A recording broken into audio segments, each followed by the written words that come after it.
Hello and welcome to Beers Till Takeoff. My name is Phil, and this week we are throwing it back to the episode that started it all. Beers Till Takeoff was born during the pandemic due to boredom, due to a bit of drinking, and not being able to travel. Sid and I had no idea what we were doing at that point, and before pressing record for the first time, I can just remember being so nervous, like a deer in the headlights. Crazy to think that the day we posted the episode was March 21st, 2021. Wow. Which feels like a lifetime ago. Since then, 30 episodes have gone by, we've had a few hosting changes, and the podcast won an award for the Guardian's Best New Podcast 2021. A reminder that if you'd like to support the podcast, you can do so by visiting Patreon. Link to that page is on the link tree in our bio, or by giving a 5-star rating and leaving a comment wherever you listen to podcasts. I'm looking forward to this month's awesome upcoming episodes, including a Christmas episode with a special guest, so make sure not to miss that one. Now, let's get to one of my all-time favorite stories. Here is Indiana Jones and the Temple of the Tooth, Remastered. Heading out of town now on the bus, and then you can hear it completely unmistakable. Bang, bang. Wait, were they shooting at you? What's up, nomads? Welcome to your new favorite travel podcast, Two Beers Till Takeoff, the podcast that delivers expert knowledge, the information you won't get in your guidebook, and a story that's guaranteed to make you say, what the fuck, or your money back. Sid, you know our episodes are free, right?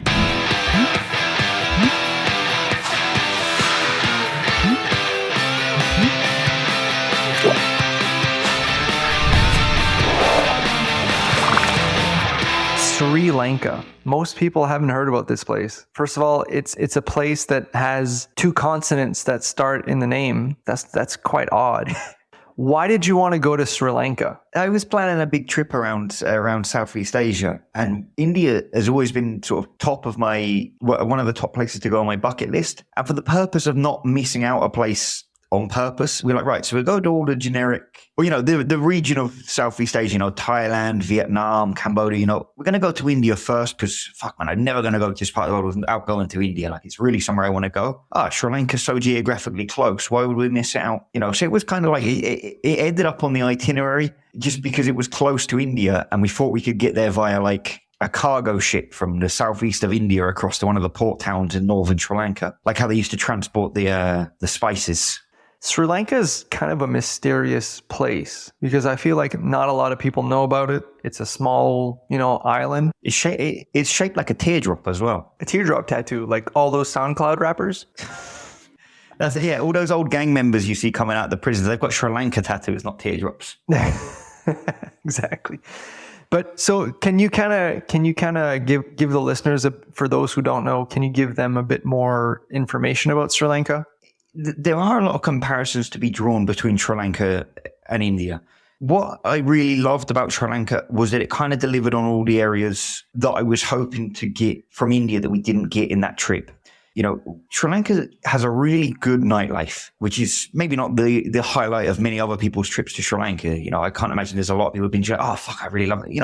And we had some cracking nights out there. It was good quality beer. The locals are up for a good time. They like to drink a lot. They like to party. Like, that's one thing. Okay. But I mean, other than that, it was better organized than other countries in that area. I found it was easier to navigate to an extent. The food was it was still spicy. It was still very in theme with the food from that region, but it wasn't unedible for kind of Western tourists. Like, you imagine, like, to have chilies for breakfast, for example, is something that sounds, you're a bit like, fuck man, I just want some scrambled eggs and a bit of bacon sometimes. In other parts of Asia, I have kind of felt like that. In Sri Lanka, I kind of like, no, the chili suits this dish. This works well. The scrambled eggs, the bacon and the chili, yeah, it works well. Oh, really? They throw like chilies on like bacon and eggs? But I don't actually remember having bacon and eggs, so that was more just a turn of phrase. But, like, they will put chilies in everything. I'd say as well, it's a very welcoming country because it's a country that's had a lot of issues over the last couple of decades. Big civil war, a lot of religious issues and things like this, a lot of political, social issues, that people were very welcoming there. It was one of the first places I've ever been to where being like a very white-looking Western guy, people would be wanting to take photos with me. Is that because they don't get a lot of tourism? Like, it's not like a generic place to go? Yeah, exactly. Because being over there and looking the way, I was traveling with a guy called Ricky, which I'll introduce him a little bit better later. You know, us two guys, like, we were like a novelty over there. You know, we'd go somewhere, somebody would want to take a photo with us. And then, you know, people would be like, oh, Jesus, they've got tourism. Right. And then suddenly you have like a queue of people waiting to take photos with you. So what you're saying is anyone with a low self-esteem, go to Sri Lanka, you'll feel a lot better. Exactly. You'll feel like a celebrity. Yeah. If you ever wanted to feel like Kim Kardashian for the day, that's where you want to be. But no, I think for this, you know, the locals were very friendly, very, like, you could walk across, there's a large grassed area in front of the beach in Colombo, you know, and locals would go and invite you to go and play a game of cricket with them over there, you know, you'd be throwing the ball, catching the ball. Yeah, I mean, I'm no fucking good at cricket, but I run around, catch a ball. It's good fun. Most people don't even know what cricket is. They think it's an insect. You're just assuming the bulk of our listeners aren't from Sri Lanka now. But yeah, we were playing this game based around insects, you know, and it didn't even just finish there. Like, do you know what a tuk-tuk is? Yeah, of course. But for people that don't know, it's like a rickshaw. Well, for us, a rickshaw is like a bicycle. A tuk-tuk it's like a moped or a motorbike kitted out, you know, like to become a tricycle. So it's got an engine, but it's one wheel on the front, easy drive. We got one home from the bar one night. And obviously when I say bar, I mean like, fuck, I've been drinking, yeah? I said to the guy like, look, I'll give you an extra $5 if you let me drive it home. And the guy let me drive it. Could you imagine trying to do that in like London or Toronto or New York to the taxi driver or however you get home? Yeah, $5 and you let me drive it. And the guy was like, yeah, those are the things. Those are the controls. And I was like, You're wild, man.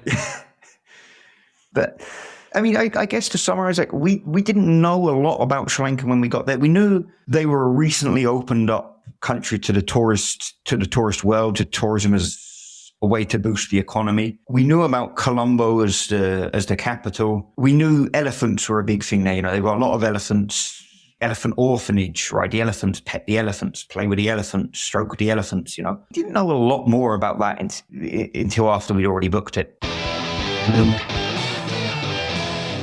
Top 5. So today's top 5 is going to be a top 5 of things to do in Sri Lanka. Number 5, we go in the Temple of the Tooth. What? I like it because it's a slightly ungeneric reason for a temple. It's exactly that. It's a temple built for the sake of guarding a tooth. Is it like a dentist sanctuary? Yeah, man. You can go in and get the plaque taken off in the queue and things like that. It was Sponsored by Listerine. get the braces readjusted, yeah, in place, pearly whites. So what's so good about the Temple of the Tooth? It's like it's a fascinating old building. It's one of many UNESCO World Heritage Sites now. And it was the city that it's based in was the last city of the Sri Lankan monarchy. And it was basically whoever was the owner of this tooth, or what's known as the relic of the tooth, was the leader of the country. That's like some Indiana Jones shit. Yeah. Man, fucking when we were in the queue for it, we see Harrison Ford at the front welcoming people in. Well, really? Yeah, hitting them with a whip. But no, so it's like, but the thing is, these days you can't actually see the tooth, which is why it's ranked down at number. There seems to be some confusion about what you can actually see. The relic of the tooth is inside of a golden casket, which is inside a room which only gets opened 3 times a day, and you may or may not get in depending on the length of the queue. So to get in to see a box holding the relic of a tooth, That's wild. when me and Ricky saw the queue was going back about 2 miles, like it was nearly leading into a different city. The queue was so long. We were like, no, we'll go in and we'll walk around the temple grounds and we'll see like the palace of Candy, and Candy being the name of the city, not that it was made out of like fucking Snickers and Twixes. No free ads. So number 4, we're going Unawatuna Beach. There's a lot of beaches in Sri Lanka. I can't imagine anyone's even tried to explore them all. There's just not enough time in life to get this done. But the best one I saw was Unawatuna. It's kind of wild, you know. There's like palm trees coming out from the middle of the sand, coconuts lying around everywhere. But at the same time, it's not completely untouched. You can come out of the ocean and go straight into a bar. There's a few places to eat and drink around there. You got restaurants with it. So from the sounds of it, it's not a deserted beach, but you still have space to, you know, play catch or something. Yeah, man, you could play anything you want down there.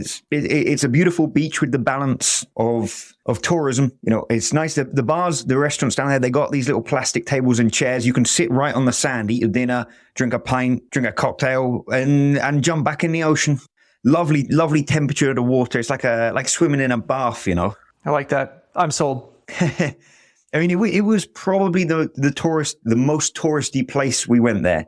Like, there were other expats around. You did bump into other English people. We did hear people speaking English or, you know, European languages for the first time since we'd got to Sri Lanka. It had a kind of hippie vibe to it a little bit as well, but it didn't take away from the points that we enjoyed about it. Number 3, Dahiwala Zoo. This is like an ecologically responsible zoo, sustainable product they deliver because they've kept the natural landscape and kind of built the enclosures into it. So, okay, it's a zoo. You go, oh, how good can a zoo be? But Sri Lanka has a lot of unique wildlife, and it's as it's an island in the middle of the ocean, it's also got a unique landscape. And they've managed to combine the two, put them in cages, and make it easily accessible, but still interesting for people to go and see. So the cages, is it kind of built into the landscape? Yeah, they haven't bulldozed anything. They've literally just fenced off and around it to fit the animals in without limiting their space too much and without doing any changes to the natural land that they have. It's like fencing off the Serengeti. Sounds amazing. Yeah, it's like that. I mean, they they still do like sea lion shows and performances with the elephants, and you can watch the monkeys do tricks. Okay, that's how they get the people in. But as a whole, the animals are left to wander around their natural habitat and be themselves, and they aren't that bothered. So it's a cool place, you know. They've got lions, elephants, bears, everything down there. Number 2, we're going Selama Malakia. 100% I slaughtered how that... Is that how you say it? 100% I slaughtered how that was supposed to be said, but we're sticking with it. Stick the landing. These are a series of temples. I mean, I've been to a fair amount of temples in my time, so I feel like I know what I'm talking about here. It's not that each one is spectacular, but they're all built on the same lake in Colombo. So basically what happens is the usual temple routine. You go up to the temple, shoes off, look around, shoes on. But rather than that be the end of your temple experience, no, you follow these little wooden bridges around the lake. Honestly, little 1-2 foot wooden bridges, tiny they are. And you just follow them around to the next temple, and you just walk around seeing these different temples, all whilst walking on this small wooden pathway that they've built on top of the lake. So from the sounds of it, just from 5 being a temple and 3 being a temple, or two being a temple, how do they kind of differ? Well, I suppose you would say 5 is like is a massive complex.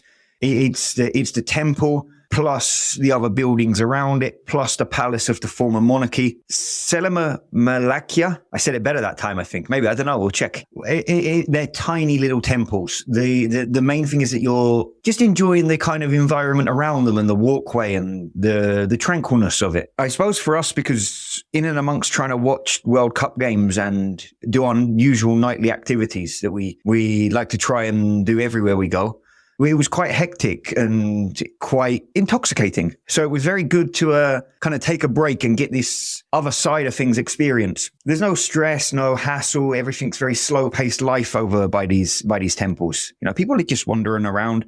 They want to look at the fish in the lake. They want to look at the little statues of Buddha. It's calm down there. What you've all been waiting for. Number 1.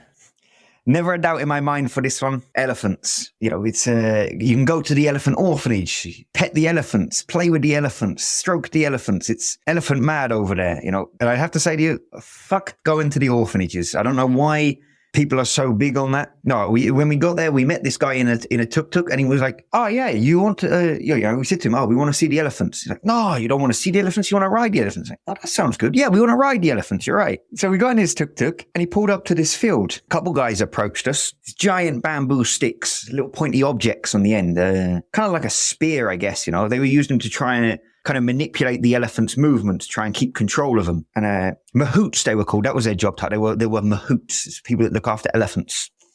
And so we agreed with them a price, and they give us this half a coconut each, me and Ricky. And they were like, yeah, okay, go wash the elephant. And there was this giant elephant, just standing in the middle of this dirty lake. And he was like, yeah, just walk up to it and wash it. It's fine. Jesus, okay.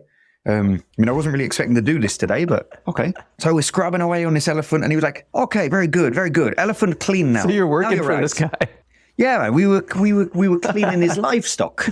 Still waiting for my pay packet on that one. And so the Mahout comes in with his spear, gets the elephant out of this dirty pond that we'd been standing in. Already we're absolutely stinking from being in this pond. I don't know what this smelled, what was in this pond. Could be anything. You couldn't see the bottom of it. It was brown. So we climb on this elephant and, this is a budget operation. This is not legit. There's no way this was an official company or anything. I'm not even sure it was legal to ride an elephant. This was a guy and his friend that had a couple of elephants, access to a pond and a small area of land. They had a dream, man, and they realized that dream. This is the famous Sri become Lankan mahouts. dream.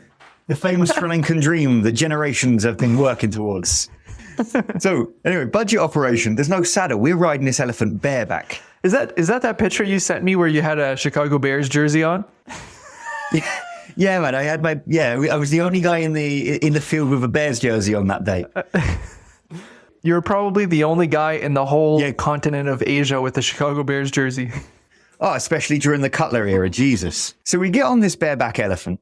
Right, and I tell you, if the pond smelt bad, the elephant actually smelt worse after we cleaned it in the pond. The shorts that I had on that day, I had to wash them 4 or 5 times just to get the stink out. It was awful. But there we were, man, rocking around. We're going up this mud dirt track through this field. No signposts, nothing around us, no idea where we are or what we're going. The Mahout's kind of around, not really that bothered. But this is cool, man. It's not like being on a camel. It's not difficult on the ascent and the descent. It's not like being on a horse. It's not just going to sprint off. It's not like trying to ride a goat. It's got the strength to carry you.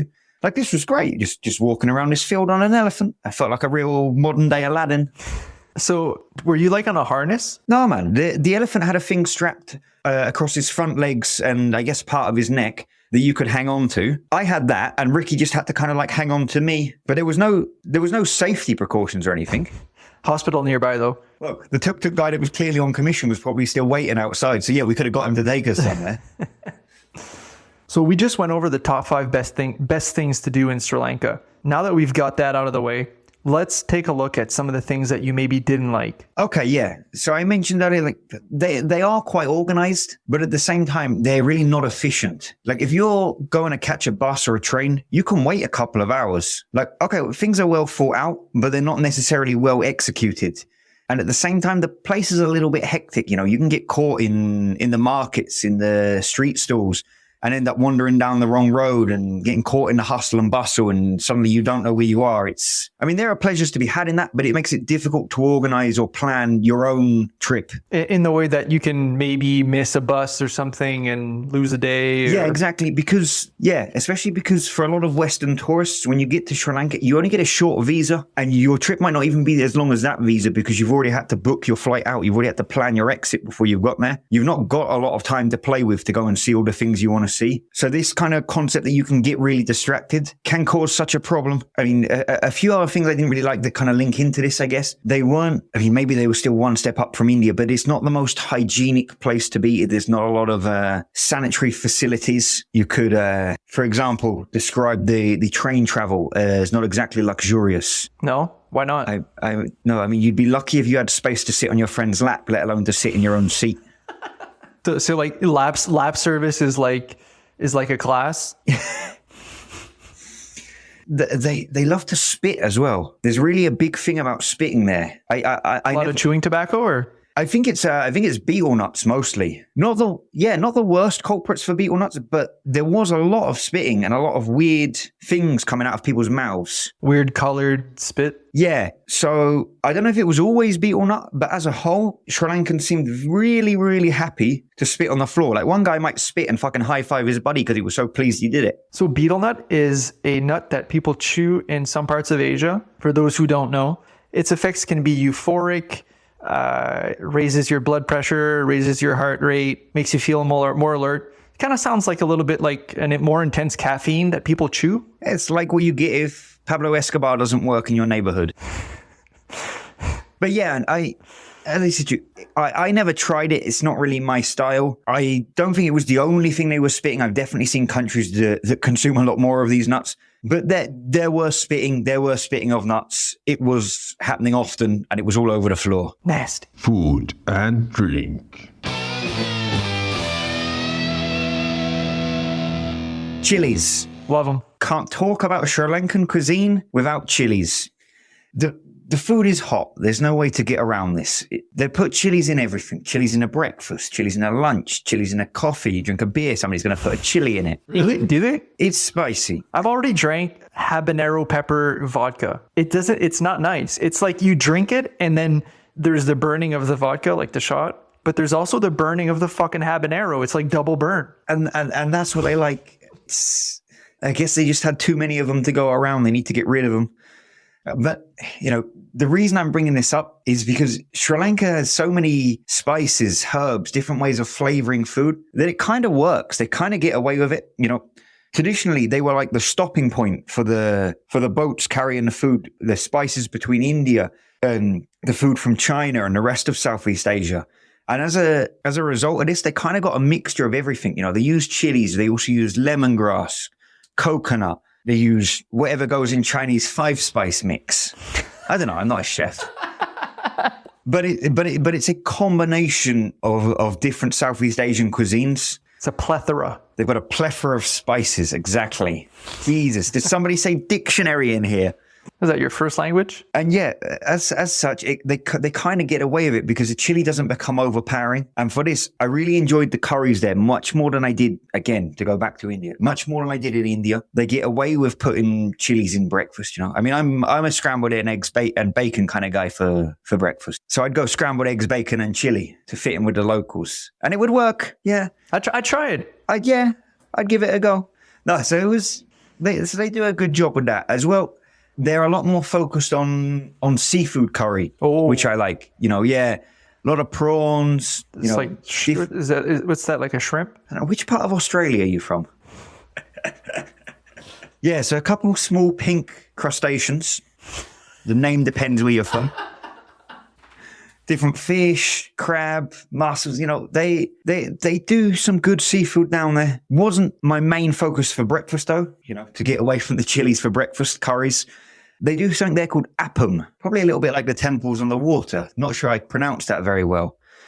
But it's like coconut pancakes. Okay. Pancakes made coconut, flash fried, thin little pancakes. And they're good just to get you up and going for the day, like a light breakfast. And you can get them from everywhere. There's a lot of street sellers just standing there. Big pot of boiling hot oil. Throw the pancakes in, take them out. Boom, you're ready to go. I'm going to give a bonus point to Sri Lanka as well, yeah, because they serve beef. Oh. You could get a beef curry. You could get some chili beef. You could go to TGI Fridays and get a beef steak.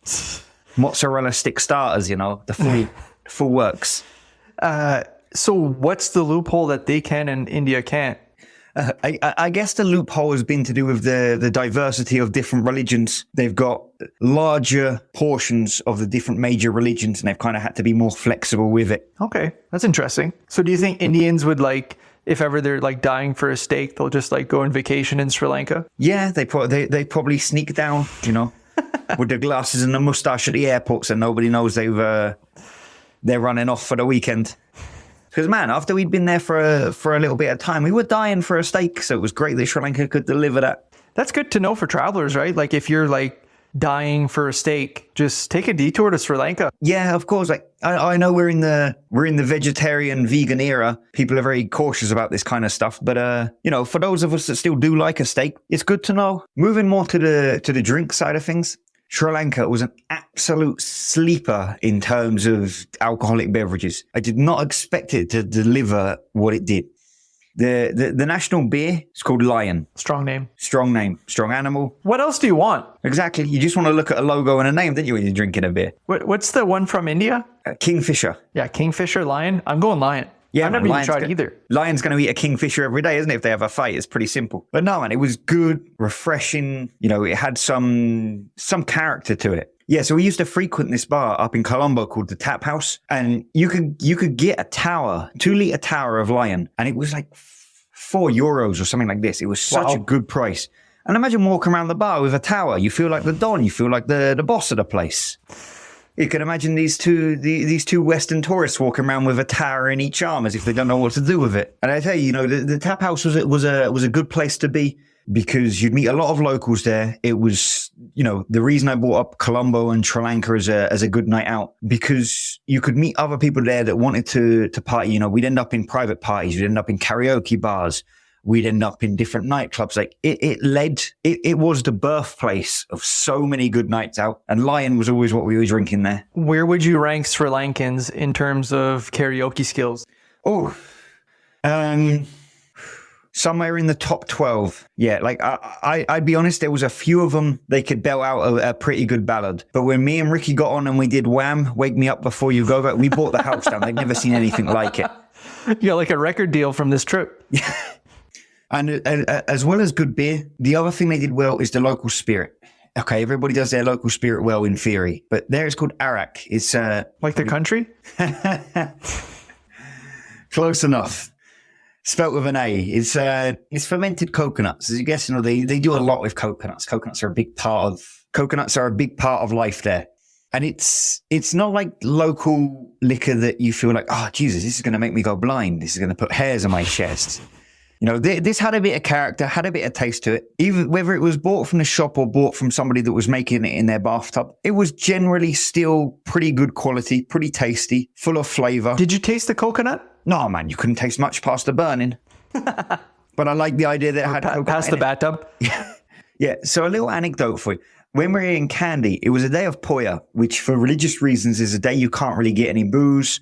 You can't get any booze. It's against the law to sell it, For as open as Sri Lanka can be, that's the day when everything goes straight by the rules. There's no messing around on this day. It's about religion and nothing else. We said to the guy who ran our guest house, because this was 2014, it was the start of the World Cup. I said to him, look, it's the first game tonight. There's no way we can't drink with this game on. What can we do? Gave us this address, of a buddy of his that makes arak in his bathtub. He's like, I think he can get you a bottle even on Poya. So we followed this address.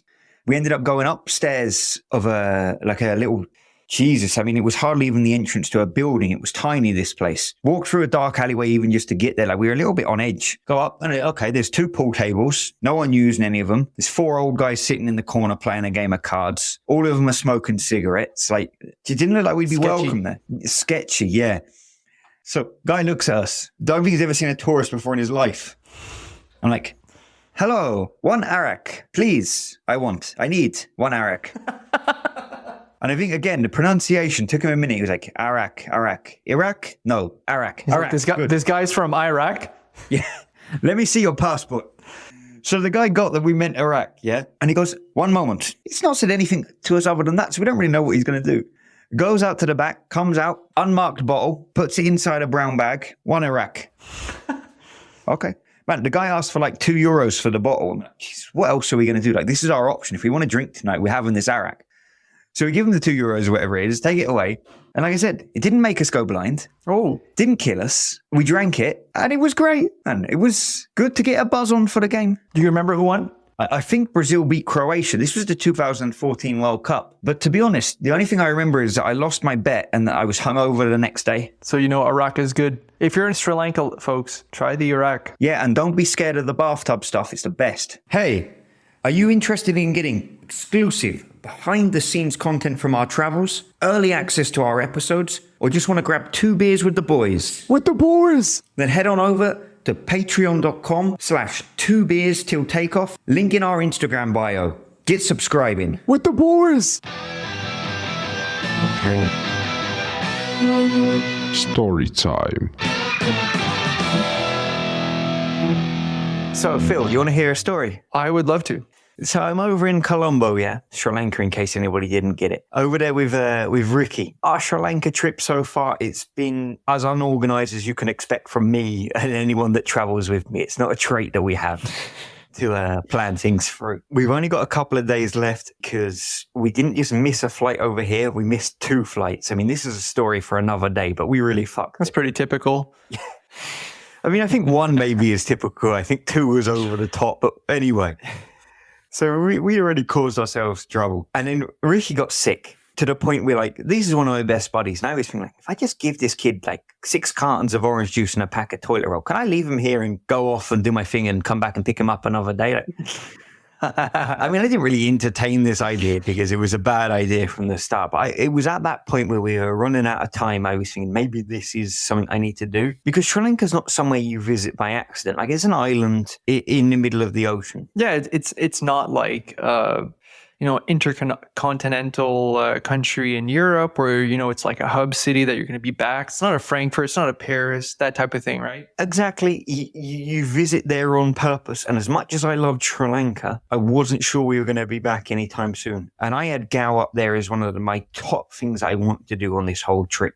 I'm not a history buff by any means, but I'm interested in kind of like, not so much military naval bases, but forts, locations of historic international invasions. That for me is fascinating stuff. Yeah, because it's pretty familiar in the family.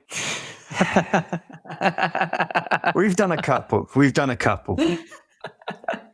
On top of that, it's one of the longest stretches of uninterrupted water between southern Sri Lanka and Antarctica. Like, it's a fantastically long piece of water it's just a spiritual place to be by that logic. Yeah, I imagine you can only like look out and like past the water and you can only see for days, right? Exactly. I mean, you could be on a boat for days and you could still see for days after. The stretch of water is so long. That's true. It's crazy. I mean, on a clear day, in theory, you can see whales, the animal, not the country, obviously. So I'm fucking determined to get down there. Even once Ricky's recovered from the illness, we've got the additional problem. This is World Cup time. This is 2014, and there's no way we're going to miss an England game. Like, if there's one thing I love more than traveling, it's the World Cup. England are playing Italy on the 14th of June, so we can't travel on that night because we have to watch this game. 15th of June, that's when we're going up. Let's go speak to the guy in the hostel. Like, look, we're checking out. Hostel, hotel, it kind of was, Look, we're checking out. It's been a lovely stay. We're going down south. And he goes, look, guys, there's a bit of unrest down south. There's a bit of fighting, we're feeling like, all right, like, fighting, no problem. Like, fuck, man, I'll fight Ricky if you need me to. Like, I'm not bothered about it. Into a few boxing matches, So we go up to the train station, feeling like, we're going to get a bit of grub before we get on the train. We're only across the Palk Strait from India. Like, that was supposed to be our original route. I mean, again, this is for another episode. But, like, I assume these breads that got brought to us in this restaurant were called naan breads. They were big, thick, fluffy pieces of bread. I mean, we'd never found a restaurant. There was nothing around the train station except this little cafe. Plastic stools, little plastic table, and fucking tray after tray after tray of naan bread. And you can dip it in any which sauce you want. It sounds like my wet dream. Might have been. I mean, you'd have to fill me in on this, but maybe your wet dream, every one of these sauces was made of chilies. Maybe that's just a Sri Lankan theme, but, I'd like to know. So we picked this, for us, it's more like a starter to eat a bit of bread with some sauce, but okay. So we jump on a train. This train, it's a clackety old train, You can hear every rotation off the wheels. The track's never been changed since the day they were laid, There's probably like that old smell in it, like the old trains that you go to like in some parts of Asia, right? Where you can smell other people's shoes. Pretty much the smell I would give it, yeah. No, it wasn't as bad as that, but it was an old school train, but the saving point was that the scenery was absolutely sensational. It was like the tracks were basically along the sand. You could hear the waves, the ocean crashing in. You could see the palm trees. You could see, the color of the beach. There was nothing interrupting the view. It was just perfection. I've never been in a bit of transit as pleasant as that train journey was. That didn't take away from the fact the train was moving about 6 kilometers an hour. Like, this was a slow ass fucking train, which was fine because we were enjoying ourselves. We got lucky with the seats, obviously, with that view. But, chugging along. A couple of hours later, what had been afternoon turns into evening and suddenly it's pitch black and we stop in the middle of nowhere. And there's a lot of commotion about the fact we stop. And I mean, we picked up a rule a few stops ago. If the locals are panicking, you have a reason to be worried. If the locals aren't panicking, stay calm. It's normal. Whatever you think of it, fuck it. It's normal. It's a good rule of thumb. It's a great rule of thumb. The locals were up in sorts, a lot of them had already left the train. Maybe 20-30% of the train had already left. And we think like, geez, this is really strange. Like, we're in the middle of nowhere. You're looking out the window, trying to duck around and stuff. And I could see in the distance there were some lights as if it looked like a station. And I was thinking like, okay, there's a station up there. And the train guard came through. It'd been about half an hour now we were stuck here. Come through, he shouted something. We had no idea what he was saying. He was talking in Sri Lankan. There wasn't a lot of tourists around. Probably wasn't even that many English speakers around. We definitely not heard any on the train. And we started moving again, but only as far as the station that was a couple of 100 meters up the track. Boom, the brakes go on again. And next thing you know, another 50-60% of the train, they get off. Man, we were looking at it now like this wherever we are, we never found out where this was. This little station, this little village, if 50, 60% of the train got off, that would have filled this village. That was more than the population of this village. That was an insane amount of people to get off. They had no reason to get off here. They weren't It's just kind of weird. Exactly. They weren't all getting onto buses, onto taxis, walking somewhere, you know. Some of them were just in and amongst the station, but they'd all left the carriage. So like, okay, we leave the carriage and we start asking around, and we're not getting any positive responses. Not a lot of people speak English, but they're like, you know, you get the idea that things aren't going like, you know, no is the same in any language, isn't it? No means no. Yeah. So I finally meet this guy who speaks English, and he pretty much clears it up for us. And he goes, look, a couple of kilometers down the track, it's religious warfare. No. And when the guy said to us fighting earlier in the hotel, we knew he didn't mean like two guys fighting over whose turn it was to pay the bar tab. We knew there was some issue, but religious warfare. And we're like, okay, you want to like expand? You want to tell me a bit more about this? Like, we don't have this in England. At least I don't know if we have this in England. And you guys only have that around like football teams, right? Exactly. And he was like, yeah, it's football hooligans, but like thousands of them in one village with no game happening. Right. And he just clarified that like this was a serious issue. Like this was a national incident. Now this was a serious thing to be concerned about. The shit was getting real. Yeah, it was an incident. It was an international. It was a national incident. And we're like, okay, fuck. So what do we do? And he goes like, look, this train could be here from 30 minutes to 3 hours to a day. Like, look, if we end up spending a day on this train and we've got 2 days left in Sri Lanka, do you really want to spend one of them in the middle of fucking nowhere, hungry as fuck because we've just eaten this bread with nothing to do sitting on a train? We said to the guy like, look, how do we go south from here? We're trying to get to Gao. And he was like, man, I mean, I don't think he said man. Like, I don't think his English was as smooth as that. But I got the impression that he was like, dude, like, you know, you don't want to go south. Like, you got that impression from him. And he was like, probably don't go that way. Yeah, we got the impression that he was saying to go back north. But at the same time, this train was fucking stuck. We weren't going to get another train anyway, because any train to go north would have had to come from south. And it would have been stuck in the same place that he'd been telling us not to go through. So there was no trains coming through. This was our option. We either fucking charter a taxi or we tough it the way he said. And he turns around and goes, look, there's a little path. You come through the station, go through the little path, and you'll get to a road. From the road, you should be able to go south. Look at each other and go, sounds easy, doesn't it? So we go, thank you very much for the information. You're a lovely man. I hope you have a lovely evening. We head off to the path. As soon as you come out the path, what lights there are in the station, it's dimmed. It's already this little path come road, you know, it's too big to be a path, too small to be a road, but it's dark. And we look, it looks like an abandoned market. Like, I don't want to say it was abandoned because it was probably just used much earlier in the day, but it looked abandoned in the fact that there was no people around. Like, it was a lot of stall after stall after stall.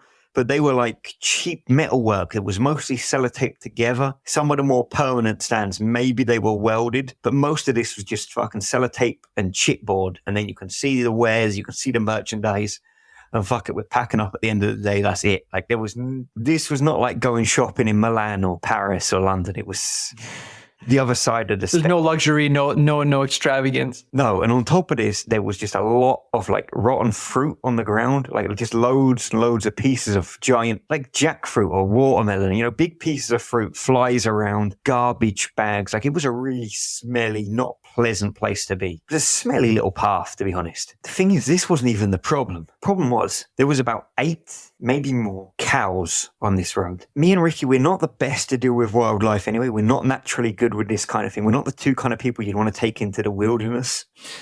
And these cows were huge. They were bigger than some of the elephants we'd been riding the week before. And I already had an irrational fear of cows. Like, when I was a child, like, you know, we're talking like back when I was like, you know, in my younger years, living in England, going through a countryside walk, and there's no wild cows there, they're farmers' cows. But man, this farmer's cow just chased me out of nowhere. And we'd have to jump over this fence to get away from it, like this little rickety old gate fence. And I'd only missed the cow by a couple of seconds. I don't know what a cow would do. Would it headbutt me? Would it stand on its hind legs and throw a couple of punches? I don't know what a cow does. Shoot some milk? Yeah, shoot some milk. I don't know. But ever since then, I've not been like comfortable around cows. We made this look like a spy movie, man. I had my back to the wall. Ricky was doing a couple army rolls under the plywood. I was doing a couple big jumps over the metal frame, like anything to get the distance away from the cows. Just didn't want to be fucking with the cows at this point. Got to this end of this little pathway and we'd survived. Like, fortunately, these cows, like, they've not attacked us at least yet. And we see there's some lights in the distance. You know, I don't know if they're a hotel or a restaurant, a 24-hour shop. Can't really work it out. But what we know is 1 or 2 cars have gone past. We've heard a couple of cars. This is at least a road people are traveling on. Don't know where the fuck this bus is coming from. Can't see any taxis. We get lucky, though. We do meet a guy. He speaks a bit of English. Well, say he speaks a bit of English. We tell him the problem. He doesn't respond. But what he does say is, run, run, run, run, run. I don't know if these cows are trying to attack us, if he knows about these fucking dangerous cows, or if the guys are throwing grenades from the warfare, or what the fuck is going on at this point. Like, we're like, right, we run with this guy. And I tell you, Ricky's a big guy. Man, he's nifty on his feet. I never knew that until this day. He's like a linebacker. He's like a linebacker, man. Like, this guy was sprinting, yeah, fast. And we kept up with him. And this guy must have known the timetables. Like, this was on a German efficiency. Man, the bus pulls up alongside us. He's banging on the window, man. I mean, 1, we never would have caught this because we would have gone the wrong way. 2, we never would have thought to run. If it wasn't for this guy, there was no way we were catching this bus. From the sounds of it doesn't sound like a place that has hourly buses. No, man, this wasn't even a bus stop. This was a lamppost we stopped next. Man, so he gets on the bus is pretty busy. There's a lot of people on there, a couple of seats at the back. Me and Ricky get on. We paid the guy the 40 cents or whatever it was. This has been a great day for how difficult it was. I think the breads had cost us fucking 50 cents. The train was €1 and this was 40 cents. So we were well on board with budget at this point. And we're thinking, like, it's much better to be heading into this supposedly dangerous fighting than trying to sit there and deal with these potentially horrific man-eating cows. A couple of kilometers was what the guy at the station had warned us about. That's where the fighting is, a couple of kilometers. And boom, you hear it. It's completely unmistakable. What? It's a gunshot. Completely unmistakable. Like how close was it to the bus? Like, close enough that we thought it might, like, it didn't make an impact sound, so we knew it hadn't hit the bus, but it was close enough that we thought it might have done. That's fucked. Like, I was in the woods a couple of weeks before this trip, actually, with your old man. In Canada. A few rifles at beer cans. Yeah, Canada. so like, the sound was unmistakable. Wow, that's crazy. And the bus had obviously come to a stop at this point, and then boom, you heard it again. Heard it go past you, man. And we were like, fuck. And the thing is, like, as he said to you, like, we don't panic unless the locals panic. Or we try not to, because that was the rule we'd made. Man, the locals jumped up, and then they probably realized, like, fuck, the windows won't protect us. They jumped down. Fuck, man, glass not going to protect you. Metal mic, glass won't. And at that point, we ducked on the bottom with, like, people were laying on top of each other. Like, Jesus. It was bedlam in there. It was chaos, man. These 2 bullet shots. How many shots in total were they? We heard 2. We heard 2 for sure. And the 2 shots, did it sound like it was 2 different guns shooting at each other, or 2 from the same gun? No, I believe it was 2 from the right side of us, both from the same caliber gun. So the bus driver, I don't know if he'd seen this before, if this was his regular Tuesday afternoon shift or what, but he was just like, I'm going to keep going. I don't know, maybe he had a cricket match to watch, or the wife had made a lot of lasagna or something. But man, he was not... He was not missing whatever was going on there. He was just like, fuck this. I'm driving south and I'm driving through this. And he starts up the bus again and we're going through now. And you can't see a lot. Like, how were people reacting to this? Like, the guy started driving again. Like, did people like get up from like when they were laying on the ground, or like how did people stay on the ground? People got up kind of as far as the windows to look, but not really. People were sitting on their seats or anything. People were kind of curious, browsing, but remaining low. They weren't comfortable, remaining low, because this was a dangerous situation. It's going through a war zone. Yeah, this was now, you know, it was not a civil war, but it was the point where people were generally in danger. You know, we read about this the next day. 70 shops in that village area were burned down. What? That's crazy. As and when we got up, I mean, I'll go more into this in a second. As and when we got up, we couldn't really see the fire, but you could hear shouting, screaming. You could hear loud noises, loud banging. You could hear metal on metal. Jeez. Was that more gunshots? Was that bullets going through things? You didn't really know what it was, but you knew there was, I mean, drama is an understatement. I mean, you know, people's lives are at stake either side of this bus. On the little side roads coming off of this bus, off of this road we were going down. That's terrible. What was happening was the kind of thing the UN get involved in. It was almost beyond belief in a way. And yet this bus driver carried on, keen to get home to his lasagna. Yeah, you don't want to upset the wife, do you? You know as well as me, the last thing you do is upset the wife. Fuck, I take a bullet in the knee before I upset the wife. Is lasagna big in Sri Lanka? Maybe for this guy. I don't know about the others, but I think this guy liked it, yeah. Man, so we go in and, you give another half an hour. You've not heard many screams for a while or anything. People are now sitting back on their seats. Feels like a regular journey almost. And the bus driver gets up, bus is stopped. You can see a little cafe to our left. There's some lights on, a little bit of civilization. We've not seen a lot of lights in the last 4 or 5 hours, so it's lovely to see some lights. And he gets up, says something in Sri Lankan, and then says, Gao. And we're like, fuck, we've made it to Gao, man. Like, all of this effort just to go to somewhere that for most travelers really would be quite like, do you know, when you think of Southeast Asia, what do you think? You think Delhi, you think Bangkok, you think Ho Chi Minh, Vietnam, yeah. Angkor Wat. Yeah. Not a lot of people think Gao. Gao was one of the top of the list from like, I don't know, it had a personal stronghold. I was determined for this. And Ricky just looked at me like, fuck Sid, we've done it.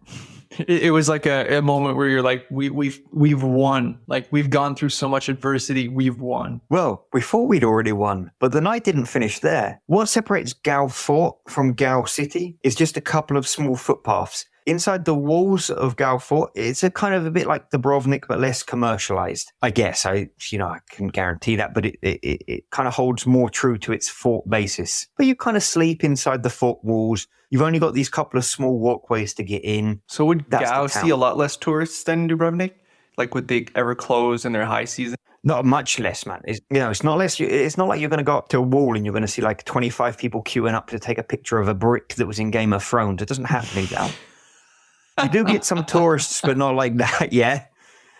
What we didn't realize was just before you get from Gao City to Gao Fort, which is not even attached to the peninsula of Sri Lanka, which was obviously the reasons it was attractive to me, was you have this big field, which was actually Gao International Cricket Stadium. But because of the World Cup, they'd taken away all of the stands and you never would have known the difference. It just looked like a field that was fenced off. But obviously because of the World Cup, they put a big 5-6 meter TV in it and they were showing Switzerland, Ecuador. Had about half an hour, 40 minutes left. And we're like, should we watch this? Yeah, let's sit down and watch it. We've almost just died. Let's not watch some soccer. You could die any day. The World Cup's once every 4 years. So there's still...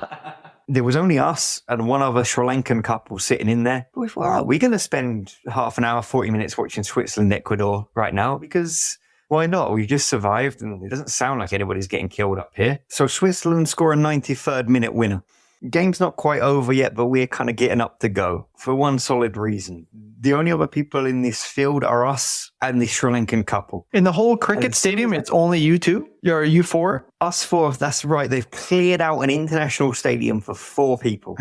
Wow. And yet out the corner of our eye, we see a pack of dogs. Man, 4 or 5 dogs. And they look hungry as fuck. And they're coming right into the middle of the cricket field. And you know for a fact they're not going for the Sri Lankan couple. They're going straight for us. Going for the fresh meat. Exactly. They can smell us by our swim trunks or something like that. They know who to look for. But one thing that, like, if you'd have been like, oh yeah, Phil, like, so I was in Sri Lanka and I got attacked by these wild, and I would have completed the sentence, I would have been like, tigers, elephants. But instead on this story, you've been attacked by livestock and dogs. Yeah, man. Farmyard animals and domestic pets are my biggest rivals. Like, give me in the square with a crocodile or a bear, and I'd probably find a way to get out. Get me in with like a cat or a chicken, like a hamster. I'm in trouble, you know. Yeah, hamster man. Fuck, I'm running around the wheel myself.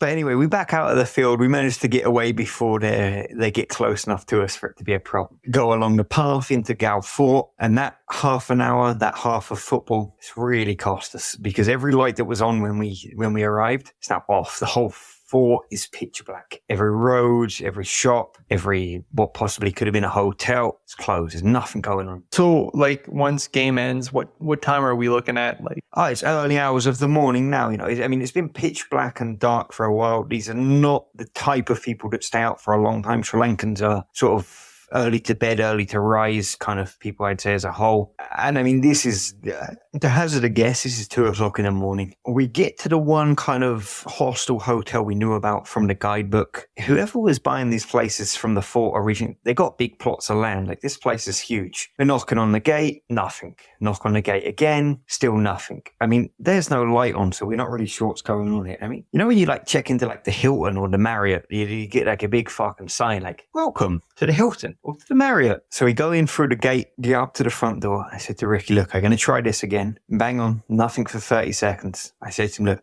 let me try the front door. It opens. I said, look, back away for a second. Let me know if anyone comes. You know, we don't know what is going to happen from here, but what are our options? Look at the night we've had. What are our options if we don't find somewhere to stay? Now, you don't want to be on the street at this point. No, Door exactly. opens, a little bit of the light comes through, and you can see some shoes actually in the front. Maybe like 6, 7 pairs. You can see some girls' shoes, some men's shoes. I mean, maybe people are staying here, you know. So I open the door. There's not kind of any reception. It's like a living room, you know. So I start to go up the stairs, these creaky old wooden stairs, and I step up to the top of them, get into the landing, and suddenly it's not a wooden floorboard. I can feel that. What I feel is something different. It's squidgy almost. I hear oh. What I stepped on was not a wooden floorboard, not a stair. It was an old man. Stepped on an old man. You just stomped on an old guy. Man, I stomped on an old guy, and I hear, you know, and he gets up and turns on a light in the landing. And like, the way this is like a religious, very conservative kind of culture. The guy's just got a towel wrapped around his waist. Like, that's what he's wearing, and he's sleeping in the hall of the middle of an unlocked building. What are you doing walking on religious folks, man? I don't know. I'm probably not going to heaven for this, am I? But so I stepped on this guy, and I'm like, shit, man. Like, I'm really sorry. And he's still grunting at me, or speaking Sri Lankan. I'm like, my Sri Lankan's really poor. I don't know what he was saying. Might have been offering me a beer. I don't know. You know, you want a cold one, bro? No, but I don't think it was that. You know, as he's grunting, you know, and I'm like, fuck, man, this old guy, man, he's scaring me a little bit now. Like, given the situation, given the night that we were a little bit on edge, I'm like, fuck. So I back down the stairs and I'm like, Ricky, go. And he's like, what? Get out of here, Ricky. Go. Man, so we run, we leave behind the gate. We're edging up the street a little bit. We get towards the next building and I can see the guy in the towel now. And here is this old guy wrapped in this towel, standing by this gate, kind of still grunting, shouting, and he's on the phone, and we're trying to go up the road. And what I see is this tiny little plaque. Must have only been a few inches by a few inches, and it was like, Gal Fort International Tourist Hotel, 3 stars, or something like that. It was the tiniest little plaque to this generic hotel name, and we're like, shit, ring the doorbell. I don't hear noise, not like fucking noises that we'd heard throughout there. We hear noise like people are getting up. Some guy opens a door, and this place is quite like luxurious looking, you know, the driveway is really long. The guy comes out, and we see him like in a shirt and trousers. And we're like, fuck. But as he's walking up the driveway, you know, he's got such a long walk that we shout like, hello. Have you got a room we can stay in? Do you speak English? Do you know what we're saying? And he's like, yes, no problem. Come to my hotel, no problem. Way to lose your bartering edge. My barring edge was like, fucking give me a room, I give you my wallet. Like, there was no barring at this point. That was all we had. But in the time it took the guy to get up this driveway, we hear this moped coming, you know, like a fucking hairdryer. And this guy, respect to him because he was wearing a helmet. Like, gotta take safety first, you know, gotta take precautions. Wearing a helmet. But other than that, again, didn't care about the conservative culture or anything. Showing up in fucking boxer shorts. He's got nothing on except boxer shorts. You know, these big baggy pairs you probably buy from the supermarket, like fucking 4 pairs for €5. I thought you said it was a conservative culture. What the hell? Yeah, I thought it was, but apparently this was a fucking nudist fort or something. So this guy gets off, and we're like, right, what the fuck? Like, because we never called some guy in a moped. We never called anybody. But obviously, who did call somebody? The guy in the towel. And he goes like, hey, you guys. I'm like, yeah? He's like, what are you doing here? What do you want? I'm like, I'd like a bed. Like, I'm trying to find somewhere to sleep, like, to not get killed. 3 a.m? Yeah, it's 3 a.m. I'd like to sleep and see the fort tomorrow. And he's like, oh, shit, Welcome to Gal. I thought you guys were burglars. The guy told me you were trying to break into my place. We were like, what? Man, we just want somewhere to stay. Like, we never tried to break in anywhere. I just want a bed. And the guy was like, oh, no problem. We have so many beds. So nice hotel. I mean, like, the guy at this point had opened the gate. We've already negotiated with this guy to go stay at his place. Like, I appreciate that you've shown up without putting your pajamas on. I understand your buddy's been woken up whilst he's been sleeping. The A-grade security guard. Yeah. It's pretty good security guard. But like we go But like we're going with this guy now, and man, like the hotel was clutch. It was really classy. It was just what we would have slept fucking anywhere at that point, but we just needed somewhere. I'm glad we did, because God knows what would have happened if we'd have stayed outside that night. Like I don't think the town was dangerous, but who knows how far down the fighting got. So we spoke to some guys the next morning, and it turns out the extent of this was kind of as big as we could have feared. Like the reports were that 12 people had died. Wow. More than 90 people had been injured. What? And more than 70 shops had been burnt out. And this is just within the village that we'd crossed. What? This village area. Man, this Muslim Buddhist religious rivalry has apparently been a big issue since 2012, a big political movement. But this was the biggest and most severe night of the fighting between the two. That's crazy.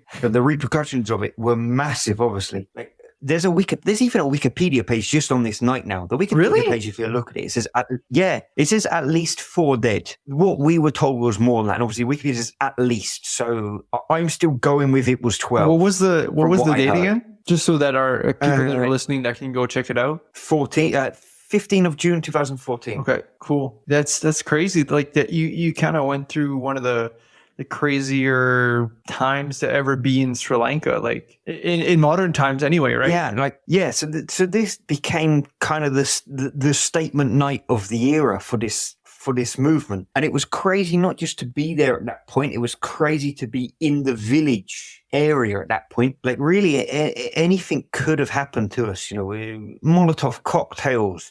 Gunshots, Bullets flying around.